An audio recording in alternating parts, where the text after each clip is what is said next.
Hello guys! Hello! This is for Libra. Libra, welcome dito sa aking channel, Kapalaran 888. Ano ba ang messages, vibration, gabay energy para sa inyong lahat? General reading, so please connect your intuition sa lahat ng baraha. Okay, Libra, number 21. It's number 3, family room. Okay.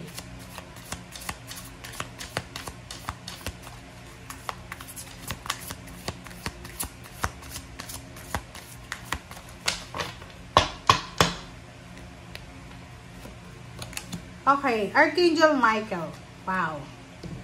Libra, sinasabi ng baraha sa'yo na sa pamilya mo, sa emotion mo, yung emotion mo, emotion, family, love life, sinasabi ni Archangel Michael sa'yo na you are protected. Like for example, maybe nag-aalala ka para sa pamilya mo, sa anak mo, sa asawa, sa magulang mo, or sa nanay mo kung wala ka namang asawa, wala ka namang ibang alalahanin, pamilya, magulang, kapatid. Sinasabi ng baraha, huwag kayong masyadong mag-alala kasi nandito si Archangel Michael sa inyo ngayong September, malapit na malapit, yung parang yung distance mo between Archangel Michael is gapapel lang. So kung parang feeling mo this September, Libra, nahirapan ka na kasi hindi naman tayo perfect eh. May mga times na mahirap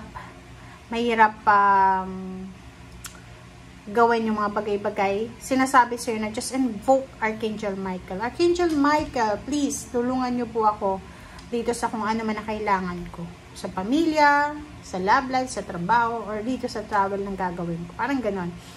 And sinasabi sa'yo ni Archangel Michael na if may plano kang magpatayo ng bahay, magpa-renovate ng bahay, magpakasal, mag-celebrate, family celebration, kung ano man yan about your family, you are safe, you are guided, and you are blessed kasi hindi lahat ng tao nabibigyan ng pagkakataon para masubaybayan ng mga archangel.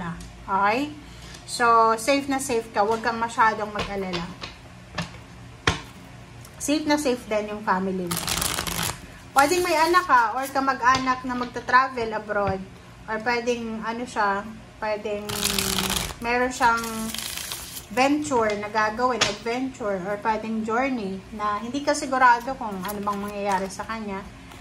Sabi ng baraha sa'yo, okay lang yan. Just trust Archangel Michael, Raphael, the universe, and your helpers. Diba? There's a 6 of Swords dito. Wow. Oh. Comment down below. Sinasabi ng baraha sa'yo, Libra, na yun. Ulitin lang natin na. It's confirm. Confirm siya na dun sa mga Libra na nag-aalala para sa travel. Maybe yung anak mo magte-travel papuntang ibang bansa, or pwedeng aalis siya papuntang ibang lugar para maghanap ng trabaho, maghanap ng swerte niya sa buhay. Maybe you're worried, or parang ganun. Siyempre kung magulang ka, or maybe ikaw to, anak, na yung magulang mo yung magta-travel, magre-relocate, na natatakot ka. So, sabi sa'yo ng Horn God, number 4, number 6, number 4 and 6 is 10. Sinasabi ng barahan na kailangan mong maging strong, kailangan mong maging courageous, maging brave, maging confident ka, na this is destiny eh. Wala namang nangyayari sa buhay ng tao na coincidence lang. Lahat ng yan may rason.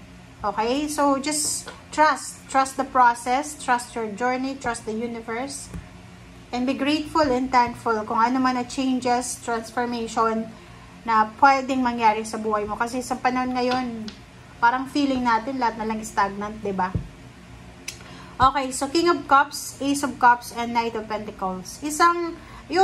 Congratulations sa'yo, Libra, kasi isang financial news ang posibleng darating sa'yo, na pwedeng yun, one of your family members ang pwedeng may good news na pwedeng ibigay sa inyo. Pwedeng may bago na siyang trabaho, may bagong love life, or possible na ang good news na to na darating sa inyo is about money, lump sum of money, may na-promote sa trabaho, may mag-a-abroad, may makakatanggap ng rewards, awards, promotion, or kano pa man, na pwedeng magdala sa inyo ng sobra-sobrang kaligayahan. And meron ditong possible na party, like birthday party, ano pa ba, meron ditong parang despedida party, or kano man yan na party na posibleng this is the celebration of success and life. Okay, thank you.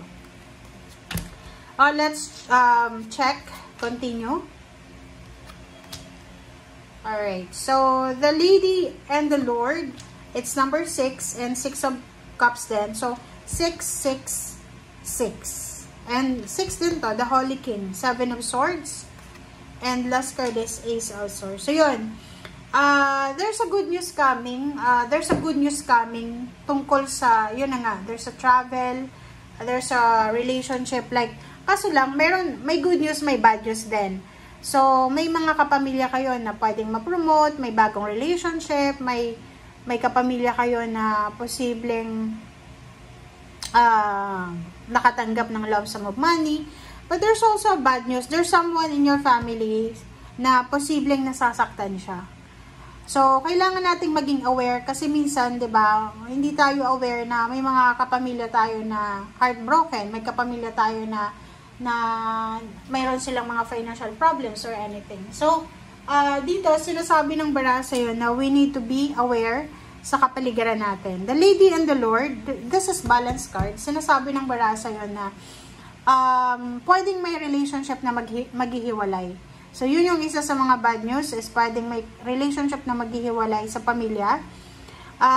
May posibleng babalik sa nakaraan.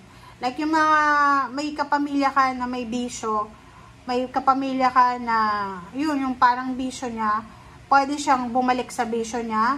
May kapamilya na pwedeng na-involved, may kaso, ganyan, pwedeng bumalik yung kaso, parang ganon. And nakikita din natin dito yung Holy King. Holy King, sinasabi ng barahan na yan na kailangan mong maging courageous, kailangan mong maging strong, kasi ganun talagang buhay eh. Ma-unexpected and hindi natin kontrolado yung sitwasyon. But, yun na nga, sabi sa'yo na Archangel Michael na everyone are safe. Oh, lahat tayo safe na safe.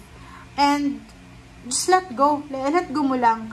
Hayaan mo na ang Panginoon, ang universe, ang yung mga angels and archangels na sila yung parang mag-resolve sa issue na yan. Kasi minsan, pag meron tayong ginagawang action, nasisira eh. Di ba? May ginagawa tayong action, like solution, parang instead na ma-solve siya, nasisira. So, just let go and let it flow. Okay? Nakikita ko basta yung may kapamilya ka na sobrang nagsasuffer siya emotional kasi pwedeng hiniwalayan siya ng asawa na, ng boyfriend, girlfriend, or pwedeng iniwanan siya, parang ganun. Okay? Thank you guys. Bye!